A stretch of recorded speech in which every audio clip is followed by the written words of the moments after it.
Well, what's up? Today we're going to do some soldering. Now, I got a lot of you friends out there who are asking me all the time about soldering. Not so much on social media, but just in my personal life.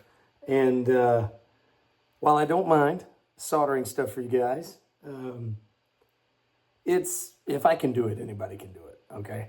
So I just figured I would come on here and show you how I go about making these solder connections. It's not a magic trick, and it's just one of those things that there's a right way to do it and a wrong way to do it, and it's a little counterintuitive, so it's very easy to stumble into doing it the wrong way, and then spend your whole life in cold solder joint frustration, where you solder something together and it doesn't stick, or you go to try to solder it and it just never works, and you just get a big glob of melted, solder, and the connection's never made.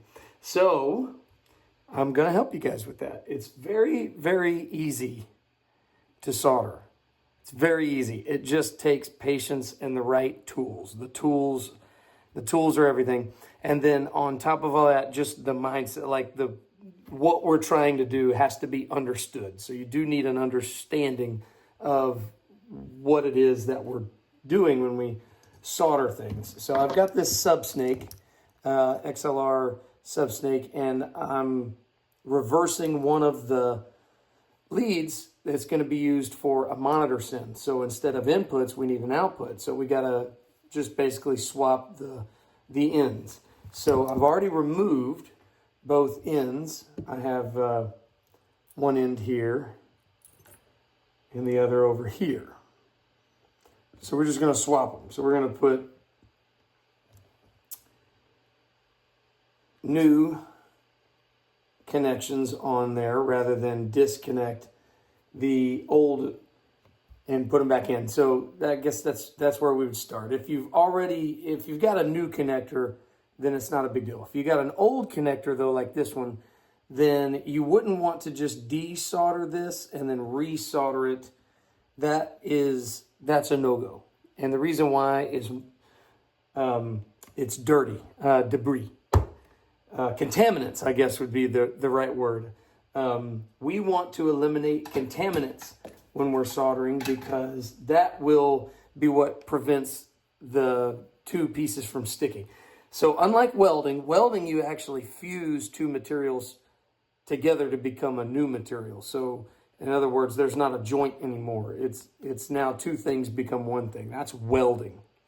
Soldering, the two things never become one new thing. So if you have strands of wire coming here and strands of wire coming here, and we put them together and then solder it, what we've done is we've essentially created a conductive glue joint, but we haven't melted the wires into each other. They're just surrounded by conductive glue, if you would. And it's the chemistry here is the etching action of your flux and your solder that actually chemically bonds to the wire material, whether it's copper or nickel or whatever it may be, silver, stranded wires. Either way, they're all solderable. Some better than other. Copper wire is the best, but that's what's going on here. So we're not welding. So a lot of people think of this as welding, and they go, "Oh, I need a lot of heat, and we got to melt," and all these words. Not the right mindset. That's not what's happening. So what you need the heat for is to activate the chemical reaction of the solder flux core beginning to etch into the wire strands, and then also to flow this solder material, which is a low melting point, relatively low melting point, conductive metal. Used to be lead, but now they use rosin core, silver, nickel, different alloys. But either way, it melts relatively low temperature. I'm set to 289 degrees Fahrenheit right now. So relatively low temperature. The thing is, we want to keep the heat centralized, like in one specific area. Heat conducts down wire just like electricity would. So as you hold heat to this, you're heating up the whole thing, and that's a no-go, especially with these connectors. XLR connectors are getting cheaper and cheaper by the day, and they used to have a ceramic disc right here that wouldn't melt if you tried. Now it's plastic, so it melts pretty fast. So we want to keep the heat only long enough to make the joint. We want to keep that heat centralized. The way we do that is with flux.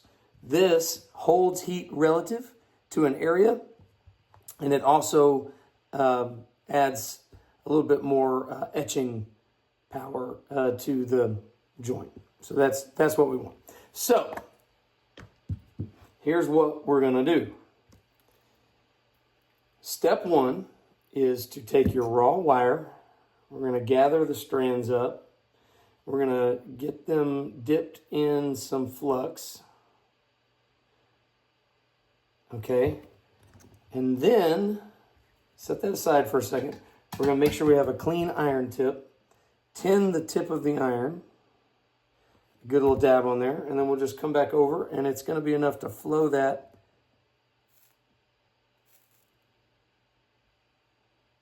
into the wire. And we'll clean that off. And then that's that. So now we've got tinned ends. They're nice and shiny. They're pretty. They're ready to be soldered.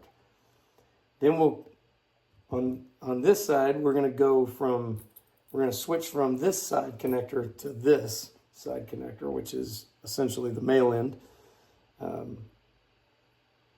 the inserting end.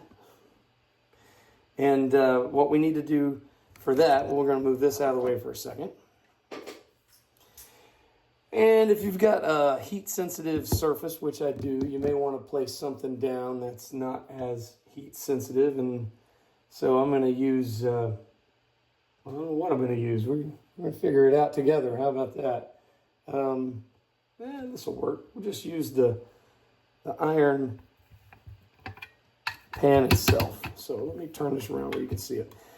Okay, so we got to keep the pin out in mind, so we solder the right connections here. On this side of an XLR connector, we go signal, common ground, and then I just call that negative. But, I mean, it's not really negative. It's hot, cold, whatever. We can also just go red, bare, white. On the other side, it's going to be opposite. It's going to be bare, red, white is always on the bottom. So that's what we needed to know. That's what we got. I'm going to put these pliers here.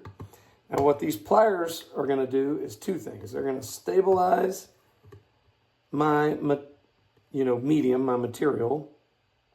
They're also going to dissipate heat. Because again, we don't want heat in the area. So we're going to grab the wire here. It's going to get hot, so just don't worry about it. But that's it. Don't touch it any longer than that. Get a hold of it. Boom. This one's going to be the worst. There we go. That hurt a little bit, but I'm okay. All right. And now we're going to give it some fresh solder, just like this. Just touch it. Boom. Touch it. Boom. Touch. Boom. That's it. Now, those are warm, but I can put my finger on it. If you touch the solder iron to it too long, it's going to melt this disc. It's going to anneal these pins. They're going to degrade from heat. So we don't want to keep the heat on the solder point more than we have to. We want that as limited as possible. Shortest amount of time possible. Okay, so remember the pinout is red, bare, white. We'll grab our wire and kind of help it be in that order. Now, you also want to come here and put your heat shrink or wire jackets or whatever else it is that's involved with the style of connector you're working with.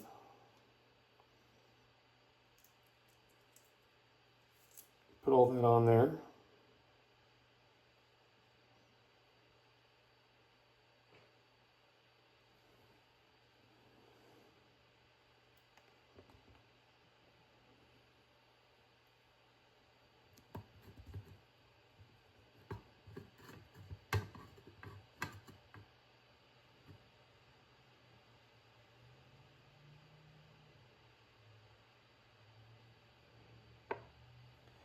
All right, clean solder.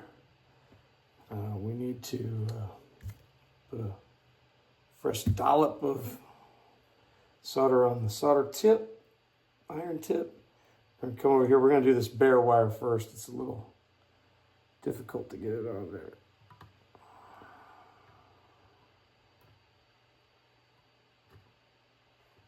All right. Holy shaking hands, Batman.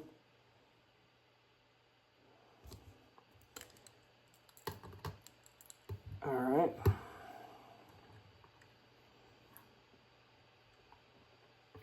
And then same deal, come over here.